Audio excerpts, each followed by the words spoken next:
I'm watching my wife screw my neighbor through a security camera I installed last month to catch whoever's been stealing our Amazon packages. The irony isn't lost on me. Here I am, Nathan Grayson, software engineer extraordinaire, getting betrayed in 4K resolution with crystal clear audio. Brad Cooper's grunting like a wounded buffalo while my wife Melissa moans about how amazing he is. They're doing it on my Herman Miller desk chair, the one I spent 3 months convincing her we needed for my back problems. I take a sip of my coffee and rewind the footage. Yep, still happening, still real. Still my wife of 12 years riding our neighbor like she's training for the Kentucky Derby. The timestamp shows 2:47 p.m. last Thursday. I was at the hardware store buying fertilizer for the lawn. Melissa constantly complains isn't green enough. She texted me that afternoon asking when I'd be home, said she was working with a difficult client. Difficult client, right. I've been suspicious for months. Late-night design consultations. Weekend site visits that somehow never resulted in any new business. And Brad's smug damn face every time I'd wave hello while taking out the trash. That knowing smirk like he was in on some joke I wasn't getting. Well, surprise, a-hole, I'm getting it now. The footage continues for another 43 minutes. They're not just having sex. They're having a conversation about me. About how I'm clueless and pathetic. About how I spend too much time working and not enough time satisfying my wife. Brad actually uses the word beta, unironically. In 2024, while screwing another man's wife, I should be devastated. I should be crying, screaming, throwing things. Instead, I'm calculating. My brain's already 3 steps ahead, mapping out consequences, considering options, planning moves. Because here's the thing about being underestimated your whole life. You learn to use it as a weapon. I minimize the video window and open my laptop. Time to do some research. Brad Cooper thinks he's untouchable. Regional real estate hotshot, drives a BMW, wears cologne that costs more than my monthly Netflix subscription. He's got that aggressive salesman charm that works on insecure housewives and first-time homebuyers. The kind of guy who definitely peaked in high school and still thinks wearing your sunglasses indoors makes you look cool.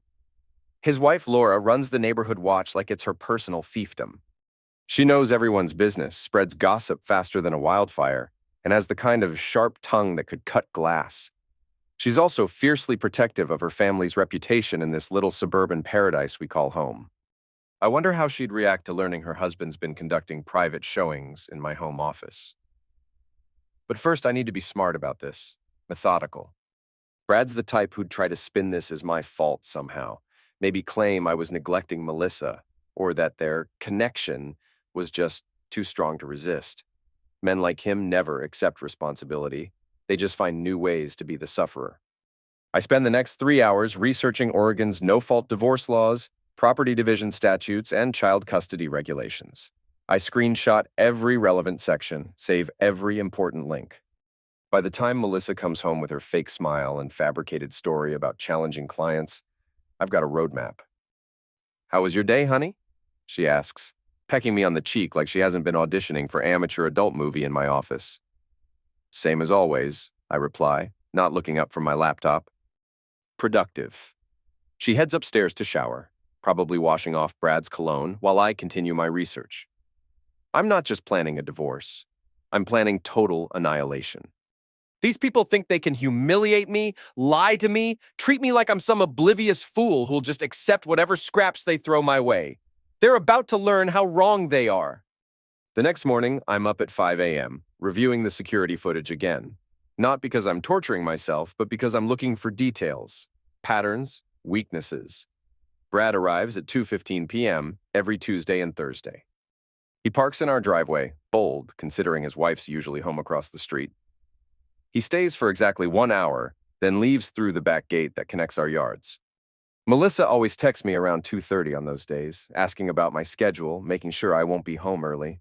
It's almost insulting how sloppy they are. Like they think I'm too stupid to notice, too weak to do anything about it even if I did. I watch Brad swagger up to my front door, letting himself in with what I assume is a key Melissa gave him. The audacity is breathtaking. He's not just screwing my wife. He's doing it in my house, on my furniture. Probably eating my food and drinking my beer afterward. But what really gets me is how he acts in public. Yesterday, I was getting the mail when he pulled into his driveway. He rolled down his window and called out, "Hey, Nathan, working hard or hardly working?" Then he laughed like he'd said something clever instead of recycling a joke from 1987. The man is screwing my wife and making small talk about my work schedule. The sheer psychological audacity of it is almost impressive. Almost. I close the laptop and head to the kitchen. Melissa's making breakfast, humming some song I don't recognize.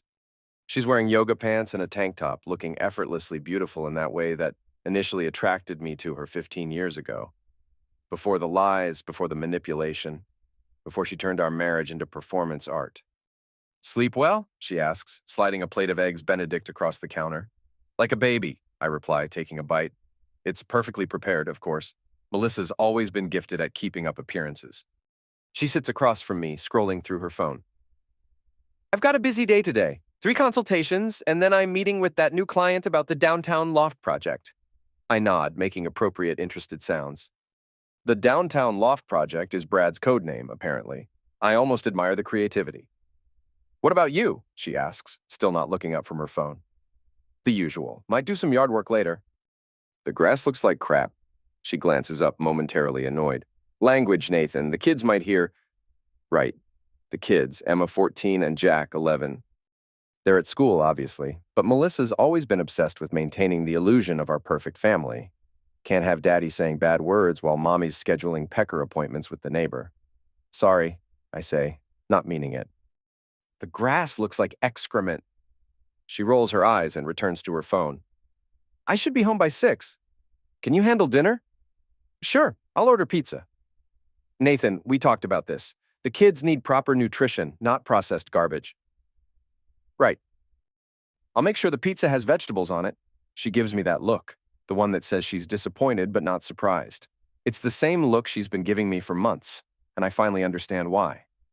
She's been comparing me to Brad, finding me lacking, building a case for why she deserves better.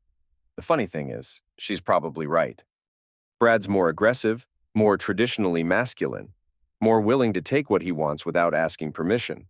In her mind, that makes him superior to her boring, predictable husband who actually respects boundaries and commitments. Well, Melissa's about to learn that respect and weakness aren't the same thing. Tuesday arrives, and I'm ready. I've taken the day off work, told my boss I have a family emergency, which technically I do. At 2:10 p.m., I'm parked at the end of our street, watching Brad's BMW pull into my driveway. He's punctual, I'll give him that. Probably prides himself on being a professional, even when he's professionally destroying my marriage. I wait 5 minutes, then drive past the house. Brad's car is still there, which means they're already upstairs. Or maybe they've moved to the living room for variety. The security cameras will tell me later. Instead of going home, I drive to the hardware store. I need supplies for my project, and it's better to buy them now while I have an alibi. The old man behind the counter knows me by name. I've been coming here for years, buying supplies for various home improvement projects. "Morning, Nathan. What can I help you with today?" "I need some PVC pipe and fittings. Having some drainage issues in the backyard." Ah, the joys of homeownership. What kind of setup are you thinking? I explain my project in detail, asking questions about pipe diameter, joint fittings, and proper installation techniques. The old man's happy to help, probably pleased to meet a customer who actually wants to do things correctly instead of just buying the cheapest option available. What I don't mention is that I'm not fixing my drainage. I'm sabotaging Brad's. See, our neighborhood was built in the 1970s, back when contractors cut corners and city inspectors were more concerned with speed than quality. Most of the houses share main sewer lines, with individual branches feeding into a central system. It's not ideal, but it's legal and it works, unless someone knows exactly where to create a strategic blockage. I've spent weeks studying the municipal drainage maps, cross-referencing property surveys, and identifying the precise location where Brad's line connects to the main system. It's accessible through a maintenance cover in the green space between our properties, hidden behind some decorative bushes Laura planted last spring. The beauty of this plan is its simplicity. I'm not destroying anything, not causing permanent damage. I'm just creating a temporary obstruction that will cause Brad's sewage to back up into his yard instead of flowing into the main line. And I'm doing it on a Tuesday afternoon, when the city maintenance crew is across town and won't be able to respond to emergency calls for at least 3 hours. At 3:30 p.m., I'm crouched behind Laura's prize-winning roses, carefully removing the maintenance cover. The smell hits me immediately, that distinctive sewage aroma that reminds you why this job usually requires hazmat suits and professional training. But I've done my research. I know exactly what I'm doing, and I know exactly what will happen when I'm done. The pipe system is just as I expected, a main line running east-west with smaller branches feeding in from each property. Brad's line is clearly marked with his house number, painted in faded yellow numerals that probably date back to the original construction. I install my custom blockage, a carefully designed PVC fitting that will redirect flow back toward Brad's property while appearing to be a legitimate maintenance component. To anyone who doesn't know better, it looks like standard city equipment. The whole process takes 20 minutes. By the time I'm finished, Brad's car is gone from my driveway, and I can see Melissa through the kitchen window, probably making herself a snack after her afternoon workout. Now I wait. It doesn't take long. Thursday morning, I'm sipping coffee on my front porch when I hear the first shouts. Brad's voice, raised in anger, coming from his backyard. I can't make out the words, but the tone is unmistakable, pure, impotent rage. I casually walk around the side of my house, ostensibly checking my sprinkler system, but really trying to get a better view of whatever's happening next door. Oh, it's beautiful. Brad's pristine backyard, the one he spends every weekend manicuring, the one he's constantly posting about on social media, is flooded with raw sewage. Not just water, but actual human waste, toilet paper, and whatever else goes down the drain in a suburban household. The smell is overwhelming, even from my yard. I can only imagine what it's like standing in it. Brad's on his phone, pacing back and forth at the edge of the contaminated area, gesturing wildly. He's wearing khakis and a polo shirt, probably dressed for work, but his shoes are caked with sewage from stepping too close to the disaster zone. "This is unacceptable," he shouts into the phone. "I need someone here now, not this afternoon, not tomorrow, now." I watch him for a few more minutes, then head back to my porch. The city maintenance department is probably telling him they'll get to it when they can, that sewage backups aren't considered life-threatening emergencies, that he should contact his insurance company. But here's the thing about insurance companies. They don't cover damage caused by municipal system failures. That's the city's responsibility. And here's the thing about cities. They'll investigate the cause of the backup, determine it was caused by a system malfunction, and refer Brad to his insurance company. It's a beautiful circle of bureaucratic hell, and Brad gets to swim in sewage while everyone figures out who's responsible. By Friday, the story has spread through the neighborhood like wildfire. Laura's been going door to door, explaining the situation to anyone who'll listen, demanding to know if anyone else has experienced similar problems. It's probably tree roots, Mrs. Henderson from 2 houses down suggests. "My brother-in-law had the same problem last year. Or maybe something got flushed that shouldn't have been," adds Mr. Kim, our neighbor to the east. "You'd be surprised what people put down toilets these days." Laura's getting more frustrated with each conversation. She's used to being the neighborhood expert, the one with all the answers. Now she's the one asking questions, and nobody has solutions. I'm trimming hedges in my front yard when she approaches me. Her usual confident stride is replaced by something more desperate, more vulnerable. "Nathan, I don't suppose you've had any plumbing issues recently?" I pause, considering my response. "Not that I've noticed. Why? Brad's been dealing with this sewage backup since Wednesday. The city says it's not their problem. The plumber says it's not a pipe issue, and our insurance company is giving us the runaround." I make appropriately sympathetic sounds. "That's terrible. Have you tried calling your homeowners association? They said it's not a common area problem since it's only affecting our property. What about the previous owners? Maybe they'd know something about the drainage system." She brightens slightly. "That's actually a good idea. I hadn't thought of that." I go back to trimming, but I can feel her watching me. Laura's always been suspicious by nature, and right now she's looking for someone to blame. The last thing I need is her connecting dots that don't actually exist. "Nathan," she says, her voice more casual now, "you work with computers, right? You understand systems and how they connect?" "Software, mostly. But I've picked up some basic engineering principles over the years." "Do you think there's any way someone could have caused this intentionally?" I stop trimming and look at her directly. "You mean like sabotage?" "Maybe. I know it sounds paranoid, but this whole situation feels targeted. Laura, I understand you're frustrated, But sewage backups happen. It's not personal. She nods, but I can tell she's not convinced. You're probably right. I'm just stressed about the cleanup costs. And the smell. God, the smell. I'm sure it'll work itself out. These things usually do. She walks away, but I know this isn't over. Laura's the type who creates conspiracy theories when reality doesn't match her expectations. She'll keep digging, keep asking questions, until she finds an explanation that satisfies her need for control, which is fine. By the time she figures out what really happened, I'll be ready for phase 2. The confrontation comes on Saturday morning. I'm washing my car in the driveway when Brad storms across the street, his face red with anger and exertion. Nathan! We need to talk. I turn off the hose and face him. He's wearing jeans and a stained t-shirt, probably his sewage cleanup outfit. His usually perfect hair is disheveled, and he smells like industrial disinfectant, mixed with something much worse. What's up, Brad? Don't play dumb. I know you had something to do with this mess. I raise an eyebrow. I'm not sure what you mean.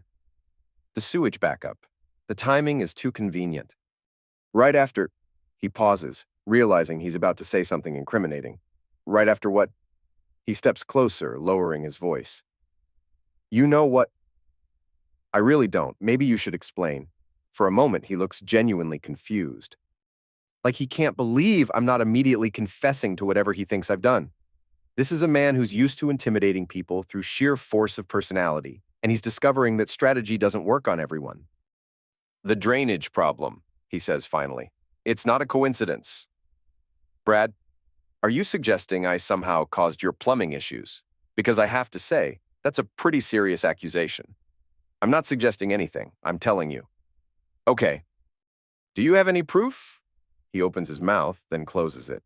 Because of course he doesn't have proof. He has suspicions, maybe some circumstantial evidence, but nothing that would hold up in court or even in casual conversation. Look, I say, trying to sound reasonable. I understand you're under a lot of stress right now. Sewage backups are terrible, and I'm sure the cleanup is expensive. But accusing your neighbors of sabotage isn't going to solve anything. You think you're so smart, don't you? I think I'm a guy washing his car on a Saturday morning who's being yelled at by his neighbor for no apparent reason. Brad stares at me for a long moment, and I can see the wheels turning in his head. He's trying to figure out if I'm genuinely innocent or just a better liar than he expected. This isn't over, he says finally. I hope not. I'd hate for you to keep dealing with plumbing problems. He turns and walks back toward his house, but not before giving me one last threatening look. It's the kind of look that's supposed to make me nervous, supposed to make me back down and admit guilt. Instead, I smile and wave. Let me know if you need anything, neighbor. That evening, Melissa and I are having dinner when she brings up the conversation she had with Laura earlier. She thinks someone might have sabotaged their plumbing, Melissa says, twirling pasta around her fork. Can you imagine? Who would do something like that? People get paranoid when they're stressed, I reply. It's easier to blame someone else than accept that bad things just happen sometimes. Still, it's a pretty specific accusation. Laura's not usually the conspiracy type. Maybe she's been watching too many crime documentaries. Melissa laughs. You're probably right. Though I have to admit, the timing is weird. Right after Brad started being so friendly with everyone on the street. I look up from my plate. Friendly how? Oh, you know. Waving hello, asking about the kids, offering to help with yard work. Very neighborly. That's nice of him. I thought so too. It's refreshing to have neighbors who actually care about building community. I nod, returning to my dinner. Melissa has no idea that Brad's sudden friendliness is part of his strategy to appear more integrated into the neighborhood, probably so his frequent visits to our house seem less suspicious. But she will know, soon. Nathan, she says, her tone shifting to something more serious. I need to tell you something. My heart rate increases, but I keep my expression neutral. What's that? I've been thinking about us, about our marriage. Here it comes. The conversation where she explains that she's been unhappy, that she needs space, that she's found someone who understands her better. The conversation where she tries to make her betrayal sound like personal growth. I know I haven't been the best wife lately, she continues. I've been distracted, focused on work, not giving you and the kids the attention you deserve. This is not the conversation I expected. I want to do better, she says. I want us to be better. Maybe we could plan a weekend away. Just the two of us. Reconnect? I stare at her, trying to process what I'm hearing. Is she genuinely feeling guilty about the affair? Or is this some kind of psychological manipulation, a way to throw me off her trail? That sounds nice, I say finally. When were you thinking? Next weekend? I know it's short notice, but I already talked to my mom about watching the kids. What about your client meetings? I'll reschedule. This is more important. I want to believe her. Part of me wants to think that maybe she's realized what she's throwing away, that maybe there's still a chance to save our marriage. But I've seen the security footage. I've heard her moaning about how amazing Brad is, how much better he makes her feel. This isn't guilt. This is strategy. Let me check my schedule, I say. Of course, no pressure. But there is pressure.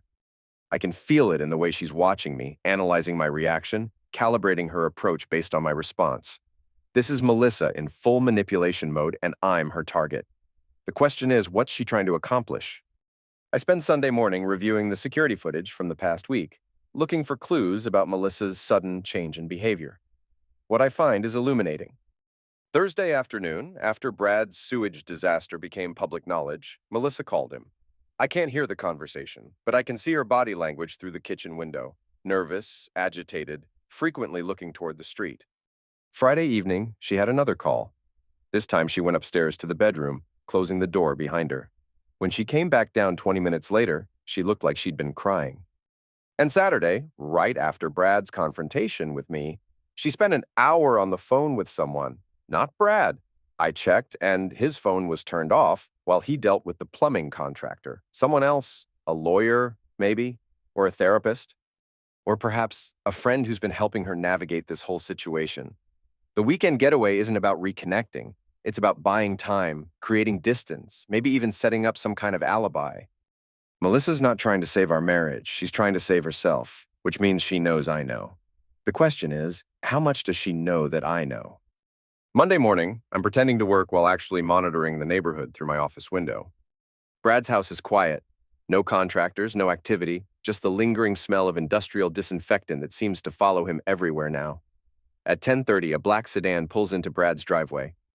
A woman in a business suit gets out, carrying a briefcase and looking very official.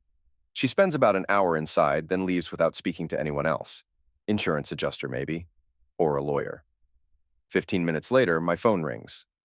It's Melissa. Hi, honey, she says, her voice artificially bright. I'm calling from the office. I wanted to talk about this weekend. What about it? I was thinking we could go somewhere special. Maybe that bed and breakfast in Cannon Beach you mentioned last year? That sounds expensive. It's an investment in our marriage. Besides, we haven't taken a real vacation in years. I'm quiet for a moment, considering my options. I could agree to the trip, use it as an opportunity to confront her about the affair. Or I could decline, force her to find another way to buy time. Actually, I say, I'm not sure this weekend is going to work. Why not? I've got a big project deadline. My boss is breathing down my neck. Can't you push it back? This is important, Nathan. So is my job. Especially if we're going to be spending money on expensive weekend getaways. There's a pause. Are you having second thoughts about us? I'm having second thoughts about spending money we don't have on a trip we don't need. It's not about the money. It's about showing that our marriage is a priority. Our marriage has been a priority for 12 years. I don't think one weekend is going to make or break anything. Another pause, longer this time. Nathan, is something wrong? You sound different. I'm fine, just busy. Are you sure? Because if there's something bothering you, we should talk about it. The irony is stunning. She's asking me to communicate about problems in our marriage while actively hiding the biggest problem of all. I'm sure, I say. Just work stress. Okay. Well, maybe we can plan something for next weekend instead. Maybe. I hang up, then immediately call my boss to let him know I'll be taking Friday off. If Melissa wants to play games, I'll play along. But I'll be playing by my own rules. Wednesday afternoon, I'm at the coffee shop near downtown when I spot Laura sitting alone at a corner table. She's got a laptop open and papers spread around her, looking very much like someone conducting research. I order my usual and approach her table. Mind if I sit? Everywhere else is full. She looks up, startled. Oh, Nathan, of course. I sit across from her, glancing at her papers. Property records, legal documents, what looks like a city ordinance about municipal liability. She's been busy. Working on something interesting? I ask. Just trying to understand our options with this whole sewage situation. The city's being completely unhelpful. Have you considered hiring a private investigator? She looks at me sharply. Why would I need an investigator? Well, if you really think someone caused this intentionally, a PI might be able to find evidence that the city missed. Do you think that's necessary? I shrug. It depends on how important it is to you to find out what really happened. She's quiet for a moment, studying my face. Nathan, can I ask you something? Sure. Do you think I'm being paranoid? About the sabotage theory? I think you're a smart woman who's dealing with a frustrating situation. Trust your instincts. My instincts tell me this wasn't an accident. Then maybe you should listen to them. I finish my coffee and stand up. Good luck with your research, Laura. I hope you find the answers you're looking for. As I walk away, I can feel her watching me. I've planted seeds of suspicion, encouraged her to dig deeper, validated her conspiracy theories. By the time she figures out what really happened, I'll be ready for her. And more importantly, I'll be ready for Brad. Thursday is the day everything changes. I'm working from home, ostensibly focused on code reviews and project updates, but really monitoring the security feeds and waiting for the show to begin. At 2:15 p.m., right on schedule, Brad's BMW pulls into my driveway. He's nothing if not punctual, even in the middle of a sewage crisis. But today is different. Today, I'm ready. I wait until he's inside, then quietly exit through the back door. The spare key is hidden exactly where I expected it to be, under the fake rock beside the back porch that Melissa thinks is clever camouflage. I slip inside through the kitchen, moving carefully toward the stairs. I can hear them already, the familiar soundtrack of betrayal echoing from my home office, but I'm not here to confront them. Not yet. I set up my laptop in the living room, angle it so the camera captures the staircase, and start recording. Then I take out my phone and call the police. 911, what's your emergency? I'd like to report a break-in, I say, keeping my voice low. Someone's in my house. Are you in the house now, sir? Yes, I'm hiding in the living room. I can hear them upstairs. We're sending officers to your location. Stay on the line and try to remain hidden. I think there might be 2 of them. I can hear voices. Do not confront them. Stay where you are until officers arrive. I hang up and check my watch. Police response time in our neighborhood is typically 8 to 12 minutes. Brad and Melissa usually take about an hour for their sessions. This is going to be perfect. The police arrive in exactly 9 minutes. I hear the cars first, then voices in the front yard, then a firm knock on the door. Police, open up. I answer the door, looking appropriately shaken. Thank God you're here. They're still upstairs. How many suspects? 2, I think, a man and a woman. Are they armed? I don't know. I didn't want to get close enough to find out. The officers take positions, one heading upstairs while the other stays with me. I can hear footsteps above, then shouting, then the kind of silence that means someone's been caught doing something they shouldn't be doing. Nathan! Melissa's voice, confused and panicked. What's going on? Ma'am, I need you to get dressed and come downstairs, the officer says. Now. There's been a misunderstanding, Brad's voice, trying to sound authoritative. I'm a neighbor. I was just... Sir, I need you to put your hands where I can see them. 5 minutes later, both of them are sitting in my living room, partially dressed and completely humiliated. Melissa's crying, trying to explain that this is all a mistake, that she lives here, that she's my wife. Is this your wife, sir? The officer asks me. Yes, she is. And this man? That's Brad Cooper. He lives across the street. The officer looks at Brad. Do you have permission to be in this house? It's complicated, Brad says. It's really not, I reply. I came home and found them here. I didn't give anyone permission to be in my house. Ma'am, the officer says to Melissa, do you live at this address?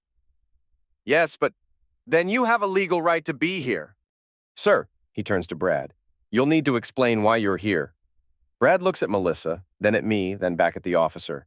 I was visiting Mrs. Grayson. For what purpose? Personal reasons. Are you having an affair with this man's wife? The question hangs in the air like smoke. Brad's face goes red. Melissa starts crying harder, and I maintain my expression of shocked betrayal. I don't think that's relevant to the current situation, Brad says finally. Actually, it is, the officer replies, because if you're here without the homeowner's permission, that's criminal trespass. And if you're here to commit infidelity, that changes the context of the situation. Infidelity isn't a crime in Oregon, Brad says, showing he's done his research. No, but trespassing is. And so is breaking and entering if you used a key that wasn't given to you by the homeowner. All eyes turn to me. Did you give Mr. Cooper permission to be in your house? No, I did not. Did you give him a key to your house? No. Ma'am, did you give Mr. Cooper a key to your house? Melissa's sobbing now, unable to answer, which is an answer in itself. I think we need to sort this out at the station, the officer says. Mr. Cooper, you're under arrest for criminal trespass.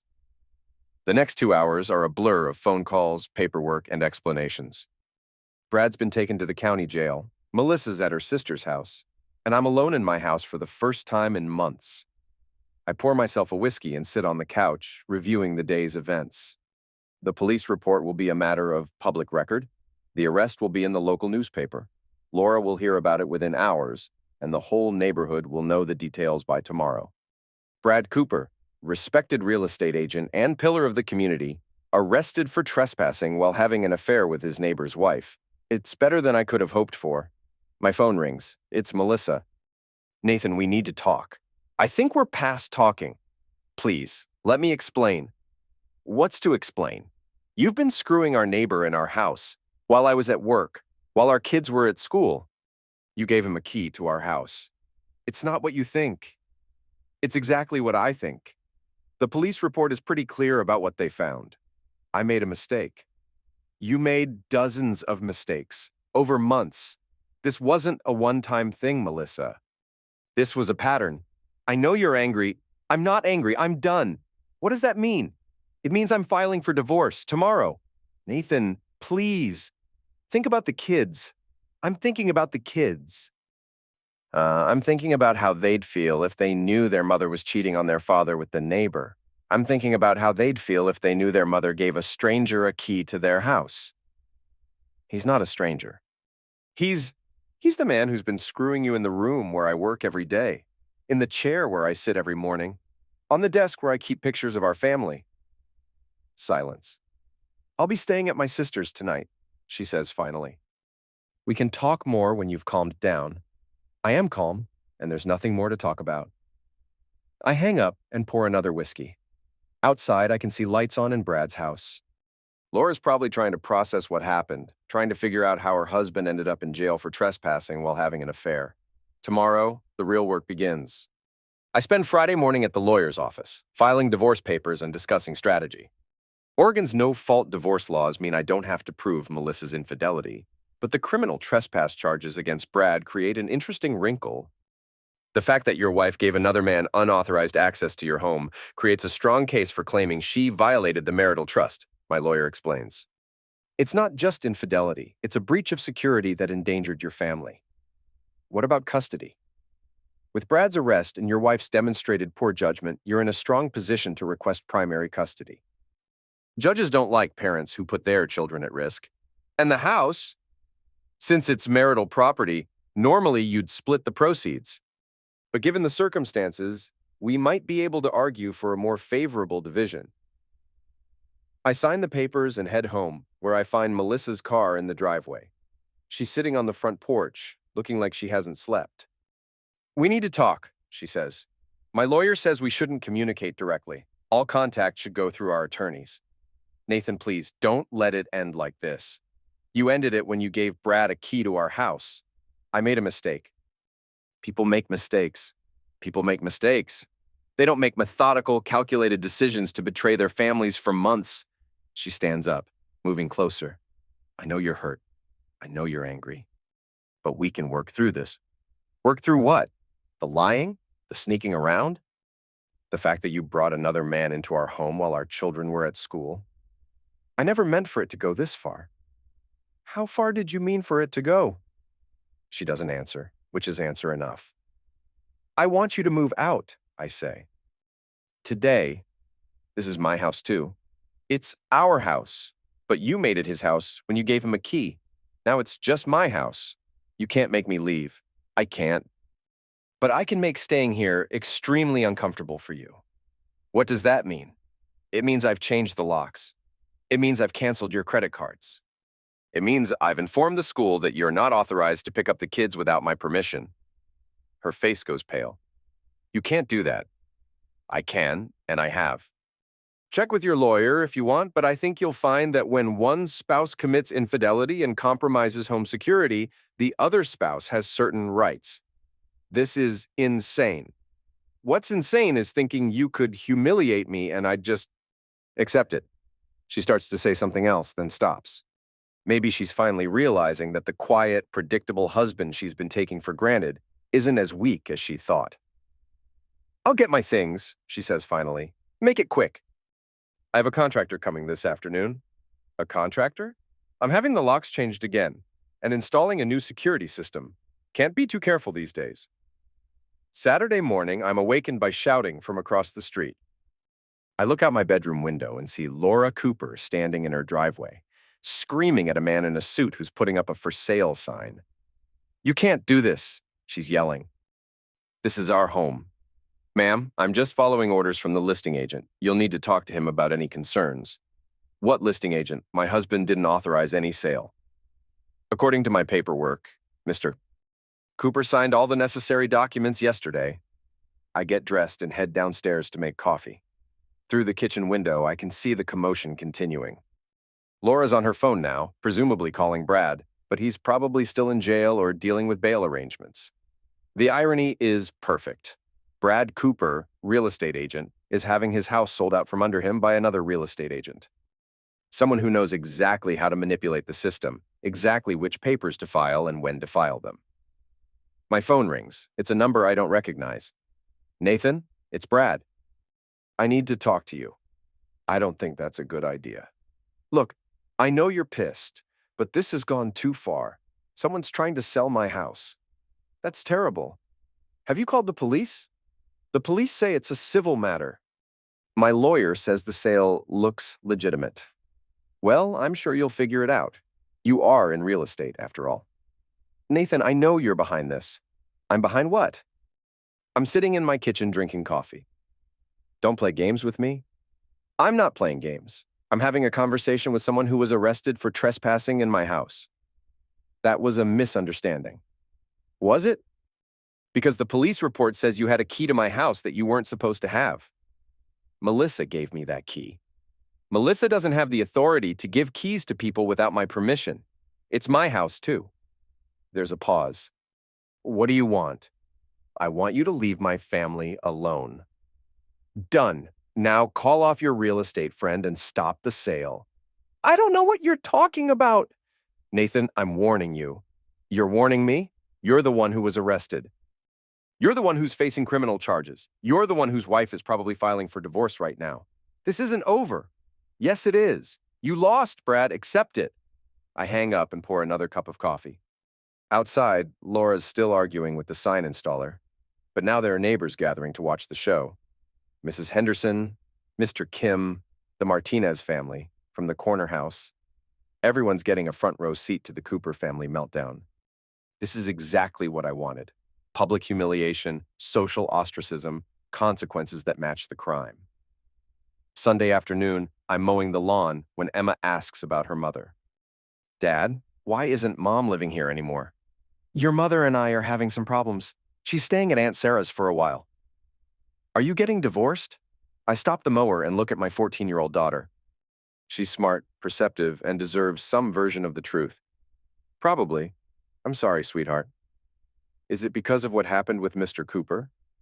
My stomach drops. What do you know about Mr. Cooper? Jenny Martinez told me he got arrested at our house.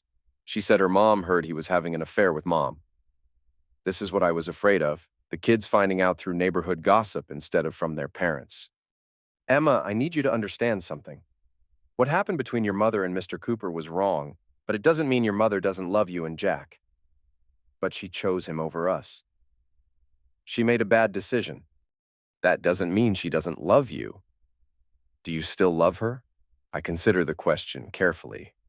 I love the person she used to be. I love the mother she is to you and Jack. But I can't be married to someone who lies to me and breaks our family's trust. Are we going to have to move? No, this is your home. Nothing's going to change that. What about college? If you and Mom get divorced, will there be enough money? There will be enough money, I promise. She nods, but I can see she's processing a lot of complex emotions. Her world has been turned upside down, and it's going to take time for her to adjust. Dad? Yeah? I'm glad you found out. It wasn't fair what they were doing to you. That night, after the kids are in bed, I sit on the back porch with a beer and think about Emma's words. She's right, it wasn't fair. But fairness isn't really the point anymore. The point is consequences, and Brad Cooper hasn't faced nearly enough consequences yet. Monday morning brings news that makes my coffee taste even better. The local newspaper's police blotter section includes a brief mention of Brad's arrest, listing his name, address, and charges.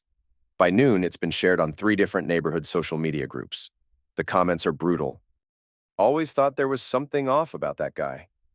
His poor wife. I wonder if she knew.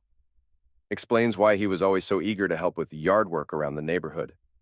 Anyone know which house he was arrested at? The Grayson place. Heard he was having an affair with the wife.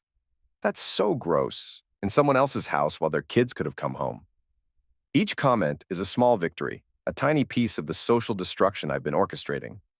Brad's reputation is crumbling in real time, and there's nothing he can do to stop it. Around 2 p.m., I get a text from an unknown number. We need to meet. B. I ignore it. 20 minutes later, another text. I know what you did to my plumbing. I'm tempted to respond, but I stick to my plan. Let him sweat. At 3:30, my phone rings. Brad again. Nathan, I know you're there. Pick up the damn phone. I let it go to voicemail. The voicemail is 3 minutes of threats, accusations, and increasingly desperate pleas for me to call off whatever I'm doing to him. It's the sound of a man losing control, and I save it for future reference. That evening, I'm grilling dinner when I see Brad's BMW pull into his driveway. He's been gone for 2 days, probably staying in a hotel or with friends. Laura's car isn't there, which means she's either left him or is staying somewhere else too. He gets out of his car slowly, looking around the neighborhood like he's expecting an ambush. When he sees me on my deck, he stops and stares. I raise my beer bottle and a mock toast. Welcome home, neighbor. He flips me off and storms into his house. 10 minutes later, he's back outside, this time with a crowbar. He's attacking the for sale sign in his front yard, trying to pry it out of the ground. You can't do this, he shouts, loud enough for the whole neighborhood to hear. This is my house. Mrs. Henderson comes out to see what's happening. Then Mr. Kim, then the Martinez family. Within minutes, half the block is watching Brad Cooper have a public meltdown in his front yard. Someone call the police! He yells, this is fraud, this is theft. But nobody calls the police. They just watch, some recording with their phones, as the man who used to be the neighborhood's golden boy destroys his own property in a fit of rage. When he finally gives up and goes back inside, I hear scattered applause from the gathered crowd. The show is better than I expected. Tuesday brings the culmination of my sewage strategy. I'm working from home when I hear the city maintenance truck pull up to the green space between our properties. 2 workers in hazmat suits emerge and begin investigating the drainage system. They spend about an hour examining pipes, checking flow rates, and taking photographs. Then they discover my custom blockage. Well, there's your problem, I hear one of them say. Someone installed an unauthorized diverter valve. Is it connected to the main line? Yep. It's been redirecting flow from the main line back toward the Cooper property. That's not standard equipment. Definitely not. This is custom work. Someone knew exactly what they were doing. They remove my blockage, and within an hour, Brad's backyard drainage returns to normal. The sewage smell dissipates, the standing water recedes, and his lawn begins to look like it might eventually recover. But the damage is done. Brad spent 5 days dealing with sewage backup, missed work, paid for emergency plumbing services, and filed insurance claims that will probably be denied. Most importantly, he's been forced to deal with crisis management instead of damage control for his affair and arrest. Around 4 p.m., I see a police car pull up to Brad's house. 2 officers get out and knock on his door. They're inside for about 20 minutes, then leave without arresting anyone. My phone rings immediately. They found your little drainage project, Brad says without preamble. I'm sorry to hear about your plumbing issues. Cut the crap, Nathan. The city workers said someone installed a custom diverter valve. That's not something you buy at Home Depot. Sounds like someone really had it out for you. We both know who that someone is. Do we? Because I can't imagine why anyone would want to sabotage your plumbing. You're such a well-liked member of the community. I told the police it was you. And what did they say? Silence. Let me guess, I continue. They said you'd need proof. Evidence. Something more than just suspicion and anger. This isn't over. Actually, it is. Your affair with my wife is over. Your friendship with my family is over. Your reputation in this neighborhood is over. The only thing left is for you to figure out how to move on. I'll destroy you. With what? You're facing criminal charges. Your wife's probably filing for divorce. Your house is being sold. Your business reputation is ruined. What exactly are you going to destroy me with? I'll tell everyone what you did. Tell them what? That you think I sabotaged your plumbing? Go ahead, tell them. See how much sympathy you get from people who know you were arrested for trespassing while having an affair. You're a psychopath. I'm a man who got tired of being disrespected in his own home. The difference is, I actually did something about it. Wednesday morning, I'm reading the paper when I notice a small item in the legal notices section. Cooper versus Cooper, divorce proceedings scheduled for next month. Laura's filing for divorce. The sewage backup was just the beginning. Finding out about the affair was the end. I'm pouring a second cup of coffee when Emma comes downstairs for breakfast. Dad, there's something I need to tell you. What's that? Jack and I heard you and Mom fighting last month before she moved out. I set down my coffee cup. What did you hear? Not the words, just the tone. We knew something was wrong. Why didn't you say anything? Because we didn't want to make it worse, but also because we were kind of relieved. Relieved? Mom's been different for a while. More stressed, more angry, more fake. Like she was pretending to be happy instead of actually being happy. I'm sorry you had to deal with that. It's not your fault, and it's not our fault either. Jenny Martinez's parents got divorced 2 years ago, and she told me the worst part was thinking it was somehow her fault. It's not your fault. It's not Jack's fault. It's not even entirely your mother's fault. Sometimes people just change. Do you think she'll change back? I don't know, sweetheart. But I know that you and Jack are the most important things in my life, and that's never going to change. She nods and starts making toast. At 14, she's handling this better than many adults would. Emma? Yeah? If you ever want to talk about any of this, I'm here. And if you ever want to talk to someone who's not me, we can find a counselor. Thanks, Dad. I think I'm okay for now, but maybe Jack could use someone to talk to. He's been having nightmares. I'll set that up. That afternoon, I called Dr. Sarah Chen, a family therapist, who was recommended by my lawyer. She has availability next week and specializes in helping children cope with divorce. It's another step toward normal, whatever that's going to look like. Thursday brings the event I've been planning for weeks. I'm in my office, pretending to work, when I see the delivery truck pull up to Brad's house. The driver gets out, checks his clipboard, and begins unloading what appears to be several large containers. He wheels them up to Brad's front door, rings the bell, and waits. Brad answers the door in a bathrobe, looking like he's been sleeping off a hangover. He signs for the delivery, then helps the driver wheel the containers around to his backyard. I give it 5 minutes, then walk outside to check my mailbox. From there, I have a perfect view of Brad's backyard and the surprise I've arranged for him. The containers are filled with fresh cow manure. Not the processed, deodorized kind you buy at garden centers, but raw, steaming, authentic farm manure. About 3 cubic yards of it spread across his back patio. The delivery note, which I wrote myself, reads, "For your landscaping project. Hope this helps your yard grow." A friend. Brad stares at the mess for a long moment, then starts screaming. Are you freaking kidding me? Nathan! Nathan! I wave from my driveway. Everything okay over there, Brad? You son of a witch.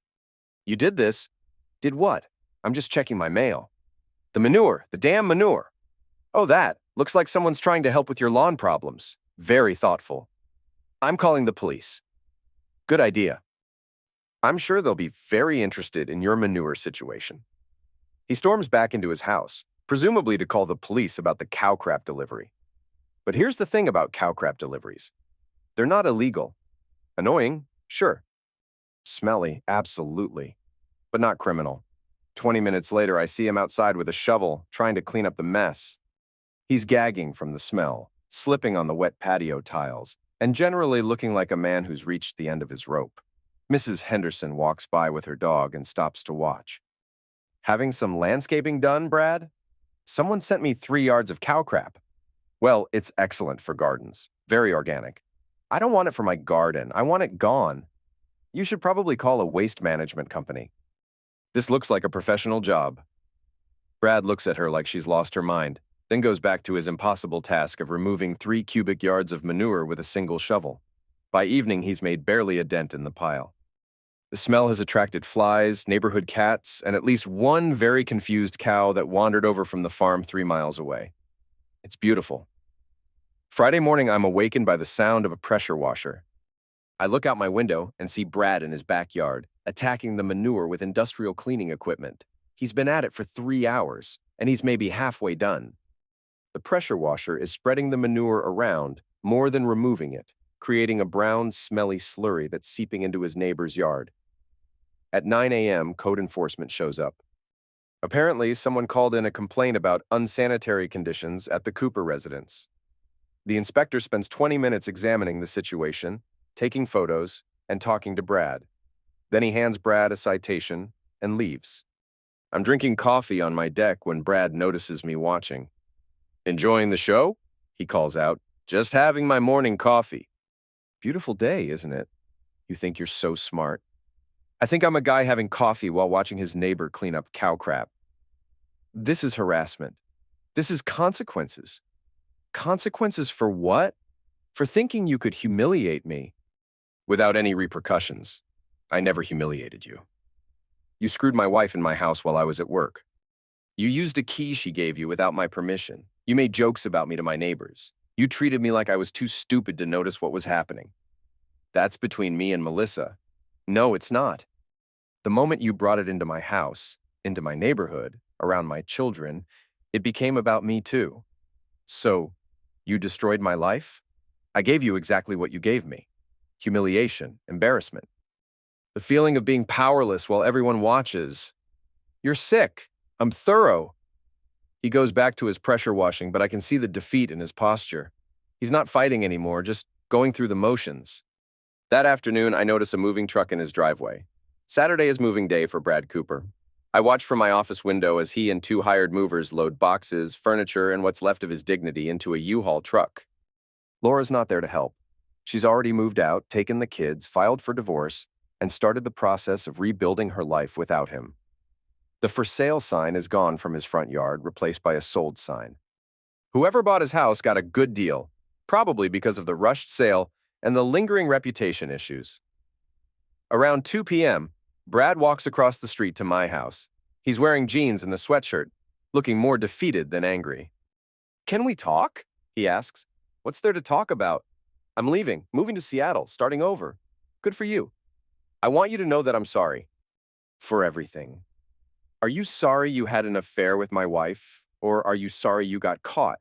"Both." "That's honest, at least. I know you won't believe this, but I never meant for it to go this far." "How far did you mean for it to go?" "I don't know. I was bored, unhappy. Melissa was beautiful and available, and I convinced myself it wasn't really hurting anyone. It was hurting me. I know that now. You knew it then, too. You just didn't care." He nods. "You're right, I didn't care. I thought you were weak, and I thought that made it okay. What do you think now?" "I think I was wrong about you being weak." "Anything else?" "I think you're probably the most patient, methodical person I've ever met.